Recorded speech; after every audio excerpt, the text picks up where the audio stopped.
Hello students, मैं professor Rana. अभी तक हम इसके पहले देख चुके थे कि आईसी एनालिसिस कैसे करना, नाउन फ्रेज क्या होता है और क्या क्या आइटम्स उसमें आते हैं। अब हम सीधे आईसी एनालिसिस पे आते हैं, मगर उसके बाद मैं आपको थोड़ा सा ब्रशअप कर दूं। पुराना मैटर जरा सा है कि आईसी एनालिसिस में हमें क्या क्या मिलेगा। तो पहली बात तो ये कि फ्रेजेस हमको मिलेंगे। नॉर्मली हम एक सेंटेंस को जब तोड़ते हैं तो फ्रेजेस निकालते हैं। तो इसमें ए है, आप देखिए, फ्रेज इन फंक्शन। मतलब हम पहले, अगर आप लोग कर सको तो, कि एक पर्टिकुलर फ्रेज क्या फंक्शन कर रहा है। फंक्शन दो टाइप के कर सकता है वो, या तो एडजेक्टिवल फंक्शन कर सकता है या एडवर्बियल फंक्शन कर सकता है। तो प्रीपोजिशनल फ्रेज मिलेगा हमको, मगर फंक्शन वो करेगा या तो एडजेक्टिवल का काम एडजेक्टिव का करेगा या वो प्रीपोजिशन उसका एडवर्ब का काम करेगा। फिर हमको प्री डिटर्मिनर की श्रेणी के आइटम मिल सकते हैं और डिटर्मिनर के। पहला नोट जब हम शुरू का कट लगाएंगे वर्ब के पहले, उसके बाद जो निकालेंगे उनमें से हमें ये फ्रेज इन फंक्शन मिलेगा। फ्रेज इन फंक्शन हम कैसे पहचानेंगे, ये अपन आईसी एनालिसिस जब करेंगे उस समय अपने आप को समझ में आ जाएगा। फिर दूसरा है फ्रेज इन फॉर्म। फंक्शन यानी क्या काम कर रहा है, फॉर्म मतलब कैसा बना है, किस चीज से बना हुआ है। तो नाउन फ्रेज हमको मिलेगा जिसमें एक नाउन होगी, वर्ब फ्रेज मिलेगा जिसमें वर्ब होगी, इसी में वर्बल ग्रुप होगा, वीजी कहेंगे जिसको हम, एंड द प्रीपोजिशनल फ्रेज, जिसको पीपी या पीआरईपी कर दे आप, वो भी चलेगा। तो ये हो गया हमको आंख से दिखने वाली चीज। और फंक्शन जो है हम उसको देखना पड़ता है कि इस पर्टिकुलर सेंटेंस में वो क्या काम कर रहा है। फिर जो फ्रेजेस में हमको आइटम निकलेंगे वो क्या क्या निकलेंगे, हम नीचे और जाते जाएंगे जब एक एक कट मारते हुए। The items in these phrases that occur are, या तो नाउन मिलेगा हमको, हेड नाउन जिसको हम कहते हैं। एच, ये जो नाउन है ये हेड नाउन के लिए नाउन वर्ड यूज किया है मैंने, आप चाहें तो एच लगा लें इसमें। हेड नाउन मिलेगा, या तो वर्ब मिलेगा, वर्ब में हमको मेन वर्ब मिलेगी, ऑक्सिलरी मिलेगी, या हो सकता है केवल मेन वर्ब हो, ऑक्सिलरी ना भी हो, मगर इनको हम वर्बल ग्रुप कहेंगे, वीजी कहेंगे शुरू में। फिर एडजेक्टिव मिलेंगे हमको, क्लासिफायर मिलेंगे। क्लासिफायर भी दो टाइप के हैं, नाउन क्लासिफायर है, सेंटेंस क्लासिफायर। एडवर्ब मिलेगा, प्रोनाउन मिलेगा, मिलेंगे मतलब मिल सकते हैं, जरूरी नहीं मिलेंगे। फिर प्रीपोजिशन है, और उसके बाद में हमको कंजंक्शन मिलेगा। इतनी चीजें संभावित रूप से आईसी एनालिसिस में जब हम निकालते हैं, लास्ट में वर्ड लिखने के पहले ये चीजें रहती हैं। अब आपको मैं, जैसे यहां पर हमने बताया कि आपको फंक्शन में क्या क्या मिलेगा, प्री डिटर्मिनर भी मिलेगा और डिटर्मिनर भी मिलेगा। तो आपको मैं याद दिला देता हूं, पहले जो है अपन ने देखा था उसी को मैं रिपीट कर रहा हूं यहां पर, कि प्री डिटर्मिनर्स में हमारे पास मल्टीप्लायर्स होते हैं, गुणा करने वाले, ट्वाइस 2 गुना, थ्राइस 3 गुना, 4 गुना, 10 गुना, कुछ कितने भी गुना। फिर फ्रैक्शंस होते हैं, फ्रैक्शंस मतलब भाग, हाफ हो सकता, 1/4 हो सकता, 3/4 हो सकता, कितना भी। तो ये फ्रैक्शन है। पिछली बार गलती से फ्रैक्शन आपको मैंने हाफ लिखवा दिया था इंटेंसिफायर में, जो डिटर्मिनर में आता है, उसको हटा लीजिएगा। हाफ मैंने किसी मद में लिखवाया है, उसको हटा लीजिएगा। उसके बाद में हमको मिलेगा इंटेंसिफायर प्री डिटर्मिनर में ही। तो एक तो ये व्हाट, ये क्वेश्चन के लिए, ये इंटेंसिफाई करने के लिए, जैसे बोलते हैं व्हाट अ ब्यूटीफुल गर्ल या व्हाट अ हैंडसम बॉय, तो ये व्हाट जो है वो इंटेंसिफाई कर रहा है उसकी। नॉर्मली हम एक्सक्लेमेटरी मार्क जब लगाते हैं, आश्चर्यबोधक चिन्ह, तो उस समय हम ये व्हाट का उपयोग करते हैं, मगर ये रहता है प्री डिटर्मिनर, इंटेंसिफायर के रूप में काम आता है। फिर रादर है ना, he is rather a very nice man, rather है ना, he is quite wonderful person, ऐसा जो है ना, है ना। तो ये सच, ऑल, बोथ, ये जो हैं हम इनमें यूज करते हैं। फिर ऑफ फ्रेजेस जो है वो ये जो ऑल ऑफ, बोथ ऑफ, इस टाइप का जब हम उपयोग करते हैं तो ये होता है हमारा प्री डिटर्मिनर में ये 4 आइटम आते हैं। इसके बाद हम डिटर्मिनर लेते हैं। डिटर्मिनर मैं दोबारा आपको रिपीट करवा रहा हूं, कुछ एक आध इसमें चीज मैंने ठीक भी की है। तो पहले तो हो गया डिटर्मिनर की श्रेणी में आर्टिकल आ जाएंगे। आर्टिकल ए एन है और द भी है, मगर द जो है वो डेफिनेट डिटर्मिनर आर्टिकल में आता है, डेफिनेट है ये।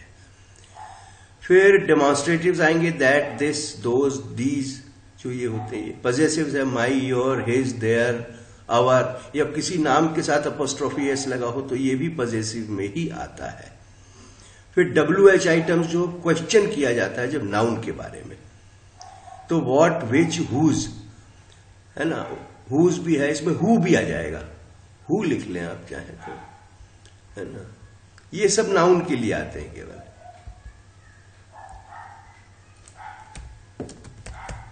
हु, है ना। अब आप ये देखिए कि ये जो है नाउन के लिए क्वेश्चन आते हैं, मगर क्योंकि नाउन के ये एडजेक्टिव का काम होता है ना, इसमें नाउन का WH आप व्यक्ति के लिए करते हैं, नाउन के लिए करते हैं, तो व्हाट, विच, हु, हुज, इस तरह के क्वेश्चन करते हैं। मगर जब हम एडवर्ब के लिए क्वेश्चन करते हैं तो वो अलग तरीके से होते हैं। वो होते हैं व्हेन, वेयर, व्हाई, हाउ, कहलाते WH ही हैं, मगर हमको उन पे नहीं, यहां डिटर्मिनर में हमारे पास केवल नाउन से संबंधित एडजेक्टिव हैं, ये इंटरोगेटिव एडजेक्टिव कहला रहे हैं, यही आएंगे केवल। फिर न्यूमरल्स में 2 तरीके के होते हैं हमारे पास। एक ऑर्डिनल्स होते हैं जो व्यवस्था, क्रम बताता है, फर्स्ट, सेकंड, नेक्स्ट, लास्ट, है ना, पेनल्टीमेट, अंत से पहले वाला। और कार्डिनल होते हैं, वो संख्या होते हैं, 1 2 3 4 5 6 और जितने भी होंगे, है ना। उसके बाद क्वांटिफायर में हमने हाफ गलती से लिख लिया था पिछली बार, मगर वो आएगा फ्रैक्शन में, प्री डिटर्मिनर में आएगा। मगर क्वांटिफायर में क्वांटिटी मतलब हमको बताना कि थोड़े लोग आए थे, मतलब एक अंदाज वाली, each, a few, many, few, every, another, any, much, no more, no more, enough, either, neither, most, little, less, several, इस तरह के जो क्वांटिफायर जो केवल एक क्वांटिटी का अंदाज देते हैं, वो ये क्वांटिफायर्स आते हैं। ये हमारे डिटर्मिनर के अंदर 6 चीजें आती हैं। अब हम आते हैं purely IC analysis, immediate constituent. इसमें ट्री डायग्राम बनाते हैं। ट्री डायग्राम के बारे में अपन बात कर चुके हैं। It is also called systematic diagram, okay, system से। ट्री एनालिसिस इसको ये भी कहते हैं, एनालिटिकल ट्री भी बोलते हैं, और ARRकी डायग्राम भी कहते हैं। The tree diagram starts with one item that branches into 2 or more, each of which branch into 2 or more and so on। तो इनकी एक ब्रांच को तोड़ते जाते हैं 2 या उससे अधिक में। वैसे हम नॉर्मली बाइनरी कट लगाते हैं। It looks like a tree, एक पेड़ की भांति दिखता है, with trunk and multiple branches. ऐसा लगता है कि इसके ट्रंक भी है, मल्टीपल ब्रांचेस भी हैं। It is use to break down broad categories into finer and finer, finer यानी बारीक यानी छोटा, लेवल्स ऑफ डिटेल। उनके जिस भी कट को हम लगाएंगे उस समय हमारे पास में ये मालूम होना चाहिए कि हम इसका नाम क्या देंगे। तो डिटेल होना चाहिए, उसका लेवल होना चाहिए। लेवल यानी उसका स्तर मालूम होना चाहिए कि हमने एक काटा तो क्या बनाया उसके बाद। Developing tree diagram helps you move your thinking step by step. इससे क्या होता है ट्री डायग्राम से कि हमारा जो तुम्हारी थिंकिंग है, विचारधारा है, वो स्टेप बाय स्टेप चलती है। तो ये स्टेप बाय स्टेप में फ्रॉम जनरलिटीज, जनरल बड़े बड़े क्लॉजेस, फ्रेजेस है, जनरल क्लॉज तो हम लेंगे नहीं, फ्रेजेस लेंगे, और जनरल से हम विशिष्ट की तरफ जाते हैं, सामान्य से हम खास की तरफ जाते हैं। It is a tree upside down, और ये एक ऐसा ट्री होता है डायग्राम जो उल्टा होता है। उल्टा मतलब उल्टा ट्री समझ लो आप, है ना। तो ब्रांचेस नीचे हैं, और पेड़ ऊपर, मतलब उसकी रूट ऊपर है। अब एक एग्जाम्पल लेते हैं अपन, the boy ate the apple. अब आप इसमें देखिए, द बॉय, फिर ये कट हमने लगाया, ate the apple, past tense है ये, एट सेकेंड फॉर्म है ईट का, ये सेंटेंस है। हम नॉर्मली यहां पर एस लिख देते हैं, ये पूरा ना लिखते हुए इसे हम नीचे लाते हैं फिर, क्योंकि ये नीचे आएगा। तो अगर दिया हुआ है सेंटेंस तो ये एस हो गया हमारा यहां पर। अब हमने इसको दो हिस्से किए, तो पहला कट ये लगाया, ये निकला एनपी, क्योंकि इसमें नाउन है, और एट द एप्पल ये हो गया वीपी, वर्ब फ्रेज। ये पूरा प्रेडिकेट वर्ब फ्रेज कहलाता है। ये सब्जेक्ट हो गया, ये प्रेडिकेट हो गया। अब हम एक एनपी हमारा निकला, पहले इसको कर लेते हैं। एनपी में आपको दिखा द और बॉय, तो एनपी में आपने क्या किया, इसको श्रेणी क्या दी, डेफिनेट डिटर्मिनर। हमें मालूम है क्योंकि ये डिटर्मिनर में आता है, और द जो होता है वो डेफिनेट होता है। फिर श्रेणी क्या है इसकी, तोड़ के हम इससे छोटे आए तो छोटे में क्या निकला, ये आर्टिकल। आर्टिकल को हमने लिख दिया यहां द। फिर एनपी यहां देखा बॉय, क्या है ये, हेड नाउन है, हेड नाउन है, और इसके बाद में हमने नीचे बॉय लिख दिया। यानी हम तोड़ते हुए जहां से शुरू हुए थे वहां पे नीचे हमको पहुंचना है, यहां से शुरू हुए यहां पहुंचना। फिर वीपी में हम देखते हैं, वर्ब फ्रेज में वर्ब ग्रुप निकाला हमने। वर्ब ग्रुप अगर एक वर्ब है तो भी, दो हैं तो भी, तीन है तो भी, मैक्सिमम 5 आ सकती हैं। और 5 में मेन वर्ब जो रहेगी वो सबसे दाएं हाथ की तरफ रहेगी, बाकी लेफ्ट हैंड की चारों वर्ब जो है ऑक्सिलरी रहेंगी, या हर वर्ब ऑक्सिलरी रहेगी। मैक्सिमल जिसको बोलते हैं वो 5 वर्ब का एक वर्बल ग्रुप बनता है। इसमें एक है, इसको देखा हमने, ये क्या है, मेन वर्ब है। फिर ये लिख दिया 8, ये वर्ब, मेन वर्ब लिख दी हमने। अब हमारा यहां NP2 है, क्योंकि वर्ब फ्रेज में से वर्ब निकाल ली तो बचा द एप्पल, ये NP2 है। NP2 है, इसका मतलब इसमें एप्पल है, मतलब एप्पल नाउन है। NP2 को हमने तोड़ा तो क्या बना, ये द है, डेफिनेट डिटर्मिनर है, हमको मालूम है। फिर आर्टिकल है, ये दूसरा हमने तोड़ लगाया। तीसरे में हमने लिख दिया द, और एप्पल को लिख दिया हमने हेड नाउन, और ये लिख दिया एप्पल। यानी the boy ate the apple था हमारे पास, और ये नीचे भी the boy ate the apple आ गया। ये हमारा पूरा लेबलिंग के साथ, टेक्सोनॉमी के साथ, ये जो हमने क्लासिफिकेशन किया है और पूरे फ्रेजेस निकाले हैं, जो फ्रेजेस निकलते हैं नॉर्मली, तो ये हो गया आपका एक इजी सा आईसी एनालिसिस। इस आईसी एनालिसिस के बाद हम देखें कि वर्ब फ्रेज क्या है। तो वर्ब फ्रेज में पहले भी हम बात कर चुके हैं कि ये प्रेडिकेट होता है पूरा का पूरा। वर्ब फ्रेज में हैव द एनपी और प्रीपोजिशनल फ्रेज और adverb after the verbal group. Verbal group जो है वीजी निकाला था, जो हमने वीपी के बाद वीजी निकाला था, तो ये फ्रेजेस हो सकते हैं। ये जो हमने सेंटेंस लिखे छोटे से लंबे तक, birds fly, John place football, the meeting is at 10, she is happy, they are celebrating birthday। अब इनमें जो ये है, अब आप देखेंगे एलिमेंट जो है वर्ब फ्रेज के लिए वो है fly, play, is, are, celebrating. ये जो है ये वर्ब फ्रेज कहलाएंगे। These verbs constitute verbal groups। इनको हम वर्बल ग्रुप कहेंगे। वीजी, पहले वीपी निकालेंगे फिर वीजी निकलेगा। Thus it is clear that in a sentence a verb must occur। बिना वर्ब के सेंटेंस नहीं बनेगा। The verbal group may be minimal। Verbal group में एक आइटम भी हो सकता है। Having only one item, minimal बोलेंगे उसको। मिनिमल यानी सबसे छोटा।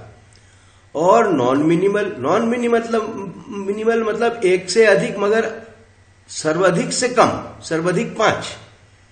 Having more than one item और maximal having 5 items।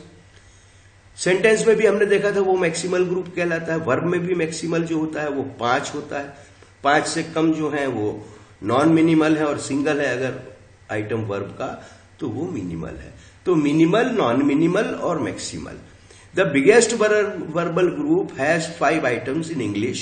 A single verb may also form a sentence. Single verb भी एक सेंटेंस बना सकती है, जैसी बात अपन कर चुके हैं। जैसे कि हमने कम या गो बोला था, तो इस तरह से सेंटेंस का न्यूक्लियर एलिमेंट जो है या वर्बल ग्रुप का न्यूक्लियर एलिमेंट है वो है वर्ब। वर्ब के बिना वर्बल ग्रुप नहीं बनेगा, नाउन के बिना नाउन फ्रेज नहीं बनेगा, ये आपको मालूम है। अब लेते हैं एक सेंटेंस लेते हैं, इससे बड़ा लेते हैं, जरा थोड़ा सा बड़ा है ये, इस पे ध्यान दीजिए आप। हमारा सेंटेंस है the officer offered green salad and hot soup for lunch in the Noon. S मतलब सेंटेंस, ये हमने यहां रख दिया। हमें मालूम है कि हमारा पहला कट कहां लगेगा, वर्ब के पहले। The first cut will be after the officer, the officer के बाद, before the verb offer begins.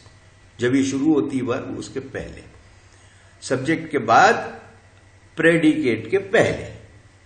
अब ये सेंटेंस में हमने देखा द ऑफिसर सबसे पहले, ये एनपी निकल गया, बाकी का पूरा क्या हो गया, वर्ब फ्रेज बन गया, है ना। अब इसमें देखिए आप, एनपी में हमने देखा द ऑफिसर, द क्या है, डेफिनेट डिटर्मिनर, आर्टिकल द, ठीक है। पहला इसका कट था, फिर इसी को हमने और डिफाइन किया कि डेफिनेट डिटर्मिनर, क्योंकि डिटर्मिनर में और भी चीजें होती हैं, तो ये आर्टिकल आ गया द। डिटर्मिनर में पजेसिव होता है, डिटर्मिनर में डेमोन्स्ट्रेटिव होते हैं, इसलिए हमको यहां बताना है कि ये आर्टिकल है। फिर हेड नाउन निकाल लिया ऑफिसर। अब हमारे पास ये वर्ब फ्रेज है, वर्ब फ्रेज में से हमने मेन वर्ब निकाल ली ऑफर्ड, उसके बाद में बचा एनपी। अब ये देखिए सब वीपी से निकलेगा, जो भी निकलेगा। जो आपने ये एनपी निकाला है, इस एनपी में क्या क्या है आपके पास, आपके पास इस एनपी में ग्रीन है, सैलेड है, एंड है और हॉट सूप, इतनी चीजें एनपी में हैं। अब आप ये कहें क्यों है, क्योंकि ये एंड जो कंजंक्शन है इससे जुड़ा हुआ है, नहीं तो ये अलग अलग हो जाते हैं एनपी। अब इसमें देखिए ग्रीन एडजेक्टिव आ गया, हेड नाउन आ गया इसका सैलेड, कंजंक्शन आ गया एंड, एडजेक्टिव आ गया हॉट और हेड नाउन आ गया सूप। फिर बीपी में बचा हुआ हिस्सा क्या है, ये देखिए for lunch in the noon, for lunch in the noon में अब आप थोड़ा सा समझिए, ये आपको मैंने बताया था कि फ्रेज इन फंक्शन, सेंटेंस में वर्ब से जब प्रश्न किया जाएगा तो उत्तर में एडवर्ब आएगा। अब उत्तर में एडवर्ब, तो ऑफिसर के बाद में आया ऑफर्ड, ऑफर्ड क्या, तो नाउन आ जाएगा उत्तर में, तो आपको मिल जाएगा ऑब्जेक्ट। और ऑफर्ड क्यों, देखिए एडवर्ब निकालने के लिए हमें वर्ब से हमेशा क्वेश्चन करना है, why, when, where, how, why, when, where, how, why, ये क्वेश्चन हमको करना है। कब, कहां, क्यों, कैसे, कब, कहां, क्यों, कैसे। अगर इस प्रश्न का उत्तर मिलता है तो वो एडवर्ब है। तो हमने कहा ऑफर्ड कब, नहीं मालूम, ठीक है ना, है मालूम है। और ऑफर्ड क्यों, दो चीजें हैं, तो क्यों या किस लिए, तो ऑफर्ड कब को बोला है तो पता चला हमको कि दोपहर में, कब, और पूछा क्यों तो उत्तर आया फॉर लंच। तो हमारे दो प्रश्नों का उत्तर एडवर्ब का आ रहा है, इसमें एडवर्ब आएगा। तो ये फ्रेज जो हमारे दो प्रीपोजिशनल फ्रेज निकले, ये फॉर्म है, प्रीपोजिशनल फॉर्म जो फ्रेज जो है वो फॉर्म है, तो ये एडवर्ब हो गया। आप इस वाले नोट को चाहें तो नहीं भी लिखेंगे तो कोई दिक्कत नहीं है, मगर लिखेंगे तो अच्छा रहेगा। तो क्यों, फॉर लंच, तो ये आया प्रीपोजिशन, ये फॉर निकल गया, नाउन, हेड नाउन आ गया, लंच, हेड रह गया लिखना, मेरे लिख देते हैं या आप लिख लीजिएगा, ये हो गया। अब एक आ गया एडवर्ब फ्रेज जो प्रीपोजिशन था, और दूसरा एडवर्ब फ्रेज, ये भी प्रीपोजिशनल फ्रेज है। एडवर्ब फ्रेज भी सब प्रीपोजिशनल ही रहेंगे, ये फॉर्म है, केवल उसका फंक्शन है ये ऊपर जो एडवर्ब, मगर फॉर्म जो है वो प्रीपोजिशन रहेगा। कब उत्तर है इन द नून, दोपहर में, तो कब का उत्तर मिल गया, ये आपने निकाला, प्रीपोजिशनल फ्रेज है, प्रीपोजिशनल फ्रेज से प्रीपोजिशन इन निकल गया, फिर आपका एनपी निकल गया, क्योंकि द नून है ना ये, तो द में फिर वही डेफिनेट डिटर्मिनर निकला, फिर आर्टिकल निकला, द नून आया, हेड नाउन है, ये नून लिख दिया आपने। तो इस तरह से आपका ये एक आईसी एनालिसिस हो गया। इसको रिपीट करके देखिए आप, रिपीट करने से आपको कंफ्यूजन दूर होंगे। तब आज अपन यहां पे बंद करते हैं। All the best, have a nice time, stay home, stay healthy.